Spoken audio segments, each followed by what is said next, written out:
வணக்கம் சண்டம்மா வியூவர்ஸ், நான் உங்கள் கபிலன். இன்னைக்கு நம்ம என்ன கரண்ட் அஃபேர்ஸ் பார்க்க போறோம்னா, நேற்று வந்து சண்டே, அதுக்கு மறுநாள் வந்து திங்கக்கிழமை. எல்லாருக்கும் தெரியும் தமிழ் புத்தாண்டு. ஸோ அந்த நாளில் வந்து ஆஃபீஸ் கிடையாதுங்கிறதுனால நம்ம அதுக்கு ரெண்டுத்துக்கும் சேர்த்து உண்டான கரண்ட் அஃபேர்ஸை இன்னைக்கு பார்க்குறோம். ஏப்ரல் 13 அண்டு 14, ஓகேங்களா? இன்னைக்கு ஏப்ரல் 13, 14 என்ன தமிழ்நாடு நியூஸ் என்ன வந்திருக்கு அப்படின்னு பார்த்தீங்கன்னா, தமிழ்நாடு நியூஸில் ஜிஐ டேக். இது இன்னும் இந்த இதெல்லாம் புடவையெல்லாம் பாருங்க. இது என்ன புடவை எதுக்கு இதுல வச்சிருக்கான் அப்படின்னு பாத்தீங்கன்னா, இது வந்து ஒரு காஞ்சிபுரம் சில்க் சாரி பட்டுப்புடவை ரொம்ப கேள்விப்பட்டிருக்கோம். ஜிஐ டேக்கா, அதாவது புவிசார் குறியீடா. இப்ப என்ன வந்திருக்கு அப்படின்னு பாத்தீங்கன்னா, காஞ்சிபுரத்துல இருக்கிற காட்டன் சாரிய வெயில்ல எல்லாம் கட்டியிருப்பாங்க இல்லையா, வெயில்ல பேங்க் மேனேஜர்ஸ், அதாவது லேடி மேனேஜர்ஸ், இவங்க எல்லாம் டீச்சர்ஸ் எல்லாம் கட்டியிருப்பாங்க இல்லையா, அந்த மாதிரி சாரீஸ் வந்து ரொம்ப என்னது ஜியோகிராபிக்கல் இண்டிகேஷன் பெற்றிருக்கு. இது வந்து காஞ்சிபுரத்தோட காட்டன் சாரி. அதுக்கப்புறம் இதோட நாமக்கல் மாவட்டத்துக்கு பக்கத்துல ராசிபுரம் ஒரு ஊர் இருக்கு. இந்த ராசிபுரம் ஊருக்குள்ள அது இதுல உள்ள சில்க் சாரிக்கு புவிசார் குறியீடு வழங்கியிருக்கு. ஸோ அந்த இதுதான் பார்க்க போறோம், ஓகேங்களா? இப்ப என்ன, தமிழ்நாடு வந்து GI take 2 more sarees for Tamil Nadu. இது வரைக்கும் நிறைய 10க்கு மேல புடவைக்கு வந்து புவிசார் குறியீடு தமிழ்நாட்டுல கொடுத்துருக்காங்க. இப்ப 2 சாரி வந்திருக்கு.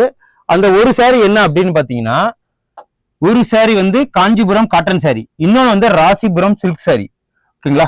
காஞ்சிபுரம் சில்க் சாரியும் ராசிபுரம் சில்க் சாரியும் புவிசார் குறியீடு பெற்றிருக்கு, ஓகேங்களா? அது என்ன அப்படின்னா, இது வந்து பிரிஸ்டீஜியஸ் ஜியோகிராபிக்கல் இண்டிகேஷன் டேக். இந்த சர்டிபிகேஷன் வந்து யார் கொடுப்பாங்க அப்படின்னு பாத்தீங்கன்னா, அதாவது ஹேண்ட்லூம் எக்ஸ்போர்ட் ப்ரொமோஷன் கவுன்சிலும் மினிஸ்ட்ரி ஆஃப் டெக்ஸ்டைல்ஸ், ஓகே இருக்கு இல்லைங்களா, கவர்மெண்ட் ஆஃப் இந்தியா, இவங்களுக்கு நம்ம வந்து இது கொடுக்கணும். இந்த மாதிரி என்னோட இதுக்கு ஏரியால இந்த புடவை இருக்கு, ஸோ நம்ம தமிழ்நாடு கவர்மெண்ட் வந்து புவிசார் குறியீடு கொடுங்க அப்படின்னு சொல்லிட்டு கொடுப்பாங்க. அவங்க கன்சிடர் பண்ணி கொடுக்கறது அது. ஸோ அந்த அதாவது ரெண்டு டிபார்ட்மெண்ட்டும் சேர்ந்து தான் இந்த ஜியோகிராபிக்கல் இண்டிகேஷன் கொடுக்குறாங்க. இதுல வந்து இந்த வருஷம் இந்த வாட்டி உள்ளது காஞ்சிபுரம் காட்டன் சாரிக்கு, ஓகேங்களா? இது வரைக்கும் 10 சாரீஸ்க்கு மேல Tamil Nadu have already obtained geographical indication tag. இந்த புவிசார் குறியீடு அது வரைக்கும் 10 இது பெற்றிருக்கு. என்னென்ன எக்ஸாம்பிள்னா, காஞ்சிபுரம், திருபுவனம் சாரி, மதுரை கூரைப்புடவை அப்படின்னு சொல்லிட்டு இந்த மாதிரி ஒரு 10 சாரி கொடுத்துருக்காங்க. இப்ப மேலும் 2 புடவைக்கு, ஓகேங்களா? அதுக்கப்புறம் அடுத்த வேற கேட்கறப்ப கூரை நாடு சில்க் காட்டன் சாரி ஃப்ரம் மயிலாடுதுறையில இருந்து, மயிலாடுதுறை டிஸ்ட்ரிக்ட்ல கூரை நாடுன்னு ஒரு ஏரியா இருக்கு, அங்க வந்து சில்க் சாரி நெய்றாங்க. அந்த சில்க் சாரிக்கு ஜியோகிராபிக்கல் இண்டிகேஷன் வேணும்னு சொல்லிட்டு கொடுத்துருக்காங்க. அதுக்கப்புறம் இதுதான் ராசிபுரம் சில்க் சாரி. எப்படி இருக்குங்க, எவ்வளவு எலகண்டா இருக்கு பாருங்க. Rasipuram silk sorry Kanchipuram silk சாரிக்கு கொடுத்துருக்காங்க, காட்டன் சாரிக்கு. அதுக்கப்புறம் நேஷனல் லெவல்ல என்ன இது அப்படின்னு பாத்தீங்கன்னா, இது மேகாலயா இருக்கிற ரெண்டியா சில்க்ஸ்ன்னு சொல்லிட்டு ஒரு பட்டு. அதுக்கு என்ன கொடுத்துருக்காங்க அப்படின்னா, ஜியோகிராபிக்கல் இண்டிகேஷன் புவிசார் குறியீடு கொடுத்துருக்காங்க. இது மேகாலயில உள்ளது, ஓகேங்களா? இந்த ரெண்டியா சில்க் வந்து எரி சில்க்ஸ்ல தயாரிக்கிறாங்க. இப்போ சில பட்டு புடவைனாலே ஒரு டைப்ஸ் இருக்கு, எரி, முரா, அந்த மாதிரி அந்த இதெல்லாம் இருக்கு. அதுல இந்த எரி சில்க்ஸ் வந்து இதுல நெய்யப்படுது, இந்த ரெண்டியா சில்க்ஸ். இது வந்து fabric woven from the domesticated eri silk form, primarily produce in Meghalaya மட்டும்தான். இது வந்து sustainable, eco friendly and vegan friendly. Vegan ஃப்ரெண்ட்லினா என்ன, புழுல இருந்து இது பண்ணல. அதுக்கப்புறம் இது வந்து கசி ட்ரைப்ஸ் இருக்காங்களா, அவங்களோட கைத்தறி இதுல செய்யறது இது. அதுக்கப்புறம் இந்த சில்க் வந்து என்ன அப்படின்னா, 2 மெயின் டைப்ஸா இருக்கு. சில்க்ஸ் வந்து எரி மல்பெரி சில்க்ஸ், நான் மல்பெரி சில்க்ஸ், அந்த சிந்தட்டிக் சில்க்ஸ்ன்னு சொல்லிட்டு இத்தனை டைப்ஸ் இருக்கு. இதுல இந்த மல்பெரி சில்க்ங்கிறது most popular and luxurious and produce பண்றது, ஓகேங்களா? இது ரொம்ப வந்து டெக்ஸ்டர்டா இருக்கும், இது ரேட் அதிகம். இது இந்த மல்பெரிங்க தான் ரேட் அதிகம். அதுக்கப்புறம் எரி சில்க்ஸ்ன்னு ஒன்று இருக்கு, இதுதான் வந்து. அதுக்கப்புறம் முரா சில்க்ஸ்ன்னு ஒன்று இருக்கு. அதுக்கப்புறம் டசர்னு ஒன்று இருக்கு, ஓகேங்களா? அதுக்கப்புறம் மல்பெரி. மொத்தம் 4 டைப் இருக்கு சில்க்ஸ்ல, 4 டைப் சில்க்ஸ் இருக்கு, ஓகேங்களா? இதுல சிந்தட்டிக் சில்க்ஸ் அப்படின்னு சொல்லிட்டு இது என்னன்னா, ஃபாக்ஸ் சில்க், அதுக்கப்புறம் மெட்டீரியல்ஸ் லைக் பாலிஸ்டர் அண்ட் இது மாதிரி கலந்து செய்யறதா இந்த நான் சிந்தட்டிக் சில்க்ஸ். அதே மாதிரி பட்டு ப்ரொடியூஸ் பண்றதுல யார் ஃபர்ஸ்ட் இடத்துல இருக்காங்கன்னா சைனா, 2வது இடத்துல இந்தியா.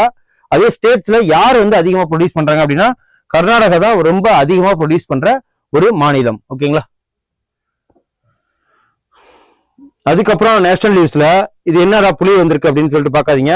ஏப்ரல் 14, அதாவது அம்பேத்கர் பிறந்தநாளை முன்னிட்டு மத்திய பிரதேசம் என்ன பண்ணியிருக்காங்க, அவர் பிறந்த ஊர் தான் அந்த ஊர்ல மத்திய பிரதேச மாநிலத்தில் என்ன பண்ணியிருக்காங்க, doctor Bhimrao Ambedkar wild life sanctuary அப்படின்னு சொல்லிட்டு ஒரு இதை அறிவிச்சிருக்காங்க. அதுதான் இது. அது எந்த டிஸ்ட்ரிக்ட்னா சாகர் டிஸ்ட்ரிக்ட்ல இருக்கு. வைல்ட் லைஃப் சாங்சுரி அறிவிச்சிருக்காங்க டாக்டர் B.R. அம்பேத்கர் பேர்ல. அது எத்தனாவது மொத்தமா சேர்த்து எத்தனாவது இது அப்படின்னு பாத்தீங்கன்னா 573 வைல்ட் லைஃப் சாங்சுரி வனவிலங்கு சரணாலயங்கள் இந்தியாவில இருக்கு. தமிழ்நாட்டில் மட்டும் 18 வனவிலங்கு சரணாலயங்கள் இப்போ வரைக்கும் இருக்கு. அது எந்த கேட்டகரியில வருதுன்னா IUCN கேட்டகரி 14 ப்ரொடெக்டட் ஏரியாஸ்க்கு இல்ல என்விரான்மெண்டல் லிஸ்ட்ல வருது. இது என்ன அப்படின்னா இந்த வைல்ட் லைஃப் சாங்சுரிங்கிறது கேட்டகரி 14 தங்குறது, ஸ்பீஷியஸ் மேனேஜ்மெண்ட், இது எல்லாமே வந்து ஒரு புலிகள் சரணாலயம், யானைகள் சரணாலயம் இருக்குன்னா வைல்ட் லைஃபை வந்து தங்க வைப்பாங்க. ஜூ எல்லாம் சொல்லுவாங்க இல்லைங்களா, அதே மாதிரி.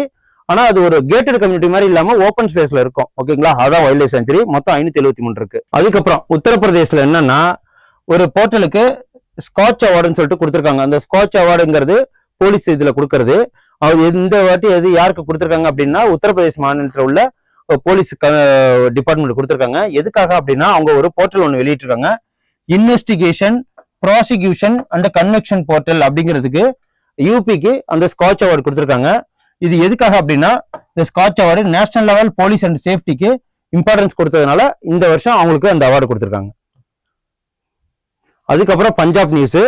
இது என்ன இந்த தாத்தா வர்றாரு அப்படின்னு பாத்தீங்கன்னா பஞ்சாப்ல தான் அதிகமா ரைஸ் வந்து ப்ரொடியூஸ் பண்றாங்க, விவசாயம் அதிகமா செய்வாங்க. அந்த பஞ்சாப்ல வந்து என்னன்னா ஹைபிரிட் ரைஸுக்கு தடை வச்சிருக்காங்க. இந்த ஹைபிரிட்னால என்னென்ன இருக்கு அப்படின்னு பாத்தீங்கன்னா எதுக்காக இந்த கிரீன் ரெவல்யூஷன் 1966 மூலயமா நமக்கு உள்ள வந்துச்சு. நார்மன் பொல்லாக்குங்கிறவர் தான் அந்த ஹைபிரிட் ரைஸோட ஃபாதர் ஆஃப் கிரீன் ரெவல்யூஷன். எதனால அவர் வந்து இப்ப நம்ம இந்தியாவில கேட்டீங்கன்னா சுவாமிநாதன் சொல்லுவாங்க. எதுக்காக அது வந்துச்சு அப்படின்னா ஹைபிரிட்னாலே குறைந்த காலங்கள்ல முன்னெல்லாம் வந்து ஒரு நெல் சம்பா குருவை அதாவது தாளடி இதெல்லாம் பண்ணணும்னா மினிமம் 120 days 180 days வரைக்கும் போகும். இப்போ ஏன் சொல்ற அளவுக்கு வந்து அந்த நெல் விளையும். அந்த பாரம்பரிய நெல் விதைகளை அழிச்சு இப்ப 30 60 நாள்ல 90 நாள்ல என்னன்னா முன்னாடி 2 போகம்னு சொல்லுவாங்க, அப்புறம் 3 போகம் 6 போகம் நடுற மாதிரி 90 நாள்ல 60 நாள்ல விதையை விதைச்சு அதை அறுவடை பண்ற மாதிரி ஹைபிரிட் சீட்ஸ் எல்லாம் வந்துருச்சு. ஸோ அதுக்கு நிறைய தண்ணி வேணும், அதுக்கு நிறைய ஃபெர்டிலைசர்ஸ் வேணும். அதனால வந்து நிலங்கள்லாம் மலடாகுது அப்படிங்கிற இந்த ஒரு என்விரான்மெண்டல் ஓரியன்டா ஒரு விஷயம் இருக்கு. அட் த சேம் டைம் அந்த ஹைபிரிட் விதையை போட்டோம்னா அதுல இருந்து விதை நல்லா எடுக்க முடியாது. ஒன்ஸ் நீங்க கடையில இருந்து வாங்கி போடணும், விதைக்கணும், அதை அறுவடை பண்ணி நெல்லாக்கி போய் சாப்பிடணும், அவ்வளவுதான். திருப்பி அதை பதப்படுத்தி அந்த காலத்துல 10,000 சொல்லிட்டு ஒன்று வச்சிருப்பாங்க வீட்டுல. அந்த 10,000க்குள்ள நெல்லை கொட்டி வச்சிருப்பாங்க, சாப்பிட்றதுக்கு கொஞ்சம் விதைக்கிறதுக்கு கொஞ்சம். ஓகேங்களா, அந்த விதைக்கிறத ஊற வச்சு 24 hours ஊற வைப்பாங்க. அதுக்கப்புறம் பீரியட் ஆஃப் டைம்ல 2 hours ஒரு தடவை தண்ணி ஊற்றி அதை முளை கட்டின பிறகு நம்ம நாத்தாங்கல்ல இது பண்ணுவோம். அந்த மெத்தடே இப்போ அழிஞ்சு போச்சு. எதனாலனா ஸ்ட்ரைட்டா வாங்குறோம், விதை உற்பத்தி இடத்துலேருந்து வாங்கி அந்த ஹை ஹீல்டிங் வெரைட்டிஸை ஊற போடுறோம், முளை வந்தோம்னா டக்குன்னு சொல்லிட்டு நாத்தாங்கல் ரெடி பண்றோம் இல்லைங்களா. அதெல்லாம் இங்க இதுல எதுக்காக இருக்கு அப்படின்னா மில்லுல கொடுத்தோம்னா அரிசி உடையுதான், அதுக்கப்புறம் தண்ணி நிறைய கன்சியூம் பண்ணுது அப்படின்னு சொல்லிட்டு பஞ்சாப்ல என்ன பண்ணிருக்காங்கன்னா அந்த ஹைபிரிட் விதைகளை தவிர்த்திருக்காங்க. ஓகேங்களா, இதுதான் இந்த Punjab state band hybrid rice seeds. எதுக்காக அப்படின்னா கிரவுண்ட் வாட்டர் கன்சர்வேஷன் அதிகமா இருக்கு, என்விரான்மெண்டல் பொல்யூஷன் அதிகமா இருக்கு. அதுக்கப்புறம் இந்த ஃபார்மர்ஸ் என்விரான்மெண்டலிஸ்ட்லாம் சேர்ந்துக்கிட்டு என்ன பண்ணுங்க, மில்லிங் இண்டஸ்ட்ரி இந்த மில்லுலாம் வச்சிருக்காங்கல்ல, ஒவ்வொரு அரிசியும் அவங்க அரிசியை மொத்தமா ரேட்டுக்கு வாங்கி உடைக்கிறப்போ 6 அரிசியா இருந்தா எப்படி சேல்ஸ் பண்ண முடியும், அதெல்லாம் வந்து உடஞ்சு போயிடுது. அப்படிங்கிறதுக்காக சேல் பிரச்சனைனால மார்க்கெட்டிங் பிரச்சனைனால இதெல்லாம் வேணாம்னு சொல்லிட்டு முடிவு பண்ணியிருக்காங்க. ஓகேங்களா, அதுக்கப்புறம் இன்டர்நேஷனல் நியூஸ் என்ன அப்படின்னா சாங்காய் ஏர்போர்ட்டுங்கிறது வேர்ல்டுல பெஸ்ட் ஏர்போர்ட் சிங்கப்பூர்ல இருக்கு, அது அந்த அவார்டு வாங்கியிருக்கு. அதுக்கப்புறம் ஹமாத் தோஹான்ற ஒரு இடத்துல செகண்ட் பிளேஸ் வந்து வந்திருக்கு. அதுக்கப்புறம் டோக்கியோல ஒரு ஹனிடான்னு சொல்லிட்டு ஒரு ஏர்போர்ட் இருக்கு, அது 3rd பிளேஸ். இதுவே இந்தியான்னு எடுத்துக்கிட்டீங்கன்னா இந்தியாவில பெஸ்ட் ஏர்போர்ட் எது அப்படின்னு பாத்தீங்கன்னா Indira Gandhi airport international airport new டெல்லியில இருக்கு. அதுக்கப்புறம் கிளீனஸ்ட் ஏர்போர்ட் இன் இந்தியா எதுன்னு கேட்டீங்கன்னா கோவால இருக்கிற மனோகர் பாரிக்கர் ஏர்போர்ட். அதுக்கப்புறம் ரீஜனல் ஏர்போர்ட்ல எது பெஸ்ட், சவுத் ஏசியால நிறைய பேர் வந்து அதை புலங்குறது. ரீஜனல் ஏர்போர்ட்னா என்ன, இங்க இருந்து திருச்சிக்கு போறது, ஒரு ஏர்போர்ட்ல இருந்து சென்னை போறது, அப்படியே இன்டர் கனெக்டட். அதாவது இந்தியாவுக்குள்ள யாரு பெஸ்ட் ஏர்போர்ட்டா ரீஜனல் ஏர்போர்ட்டா இருக்காங்கன்னா பெங்களூர். ஓகேங்களா, அதுக்கப்புறம் ஹைதராபாத்ங்கிறது பேசஞ்சர்ஸ் நல்லா கவனிச்சு அவங்களுக்கு சொகுசா வச்சுக்கிறதுல ஹைதராபாத் ஏர்போர்ட் பிளேஸ் ஆயிருக்கு, நான் இதுல கொடுக்கல. ஓகேங்களா, அதுக்கப்புறம் அவார்ட்ல இந்த வாட்டி யார் அவார்டு வாங்கியிருக்காங்க அப்படின்னா இவர் நல்லா தெரிஞ்சிருக்கும் கிரிக்கெட் பார்க்குறவங்க எல்லாருக்குமே. இவர் யாரு அப்படின்னு பாத்தீங்கன்னா ஜேம்ஸ் ஆண்டர்சன், ஃபாஸ்ட் பவுலர். இவரோட வயசு வந்து 42, இன்னும் வந்து ஃபாஸ்ட் பவுலிங் பண்ணிட்டு இருக்கிறாரு. ஸோ அந்த அளவுக்கு ஹெல்த்தியா இருக்கிறாரு. இவருக்கு நைட்வுட் பட்டம் எங்க வழங்கியிருக்காங்க அப்படின்னு பாத்தீங்கன்னா இங்கிலாந்துல வழங்கியிருக்காங்க. அவருக்கு இதுக்கப்புறம் அவர் எப்படி கூப்பிடுவாங்கன்னா சர் ஜேம்ஸ் ஆண்டர்சன் சொல்லிட்டு அந்த நைட்வுட் பட்டம் வாங்கினதுனால அந்த மரியாதை கொடுக்குவாங்க. அதுக்கப்புறம் ஸ்போர்ட்ஸ் நியூஸ் என்ன அப்படின்னா கிரிக்கெட் கேமை வந்து ஒரு ஒலிம்பிக் ஸ்போர்ட்ஸ்ல சேர்த்துட்டாங்க. இதுக்கு முன்னாடி ஒலிம்பிக் ஸ்போர்ட்ஸ்ல எது இருந்துச்சு அப்படின்னா பாரிஸ்ல நடந்த 1900 நடந்த கிட்டத்தட்ட 125 வருஷத்துக்கு முன்னாடி நடந்த போட்டியில கிரிக்கெட் இருந்துச்சு. அதுக்கப்புறம் எடுத்துட்டாங்க. அந்த 125 வருஷத்துக்கு அப்புறம் இப்பதான் கிரிக்கெட்டை உள்ள சேர்க்கிறாங்க.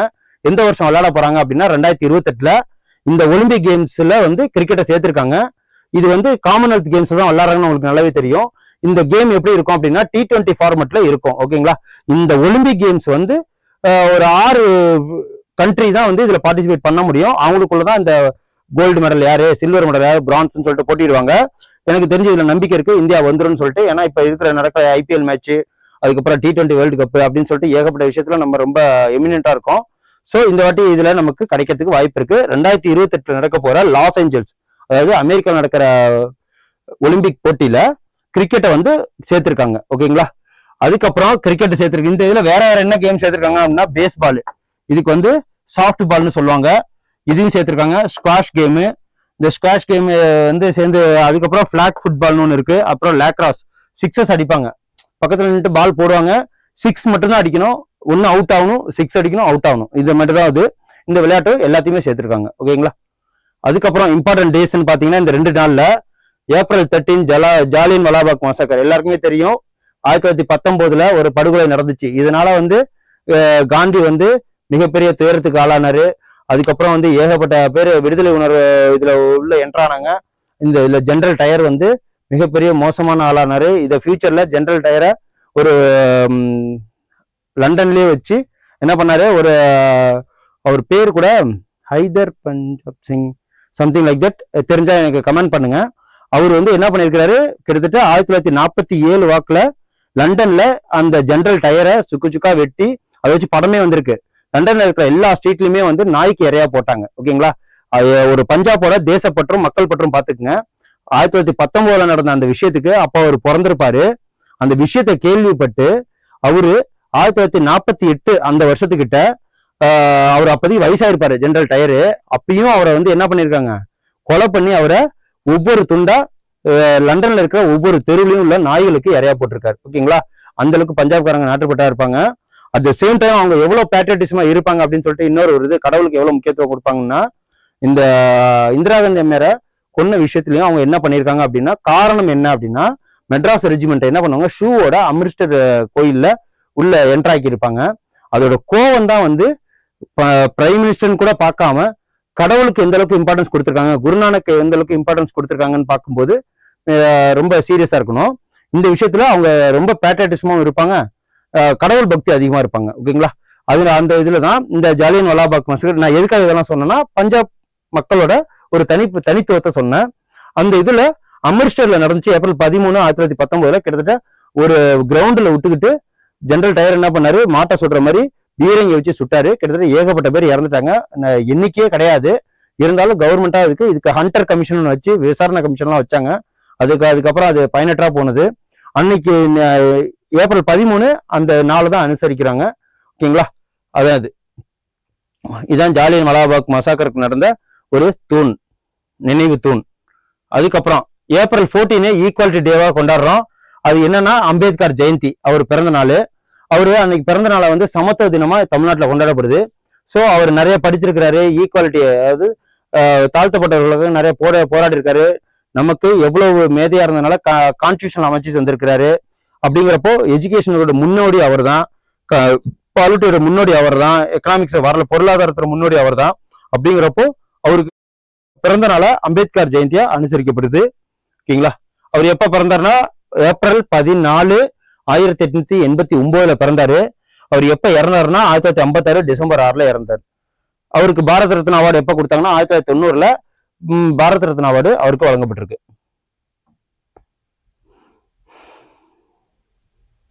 அதுக்கப்புறம் ஸ்கீம்ஸ் பாவோம். இது என்ன அப்படின்னா PM அஜய் ஸ்கீம். இந்த PM அஜய் ஸ்கீம் என்ன அப்படின்னா நிறைய ஷெட்யூல் கேஸ்ட் ஷெட்யூல் ட்ரைப்ஸ் வாழ்ற இடங்கள்ல அவங்களுக்கு என்ன பண்ணணும், கவர்மெண்ட் என்ன முடிவு எடுத்திருக்கு இந்த பிஎம் அஜய் ஸ்கீம் மூலயமா அப்படின்னா, அவங்களுக்கு வாழ்வாதாரத்தை மேம்படுத்தணும், வருமானங்களை பெருக்கணும், அவங்க இடங்களை சுத்தமா இருக்கணும் அப்படிங்கிறதுல அந்த விஷயத்துக்காக உண்டான ஸ்கீம் தான் ஒரு umbrella scheme, central government scheme. அது என்னன்னு பார்ப்போம். பிரதம மந்திரி அனுசித் ஜாதி அபியுத்தியா யோஜனா அப்படிங்கிறது பிரதம மந்திரி அறிவிச்சாரு. இந்த ஸ்கீம்ஸ் வந்து எது கீழே வருது அப்படின்னா, அனுசித் ஜெயித் அபியுத்தியா யோஜனா.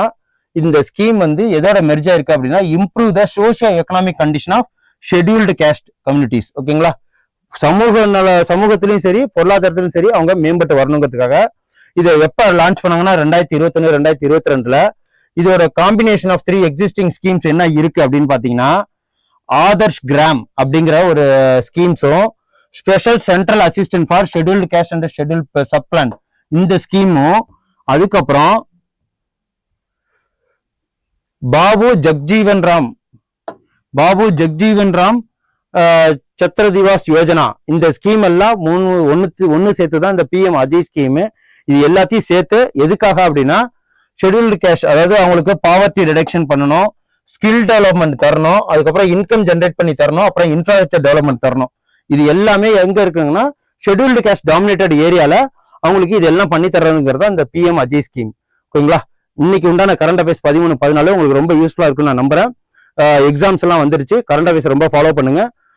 அடுத்த ஏப்ரல் 15 உள்ள இம்பார்ட்டன்டான கரண்ட் அஃபேர்ஸோட வந்து நான் உங்களை வந்து சந்திக்கிறேன். Okay, thank you. Send a map. You dare to dream, we care to accomplish.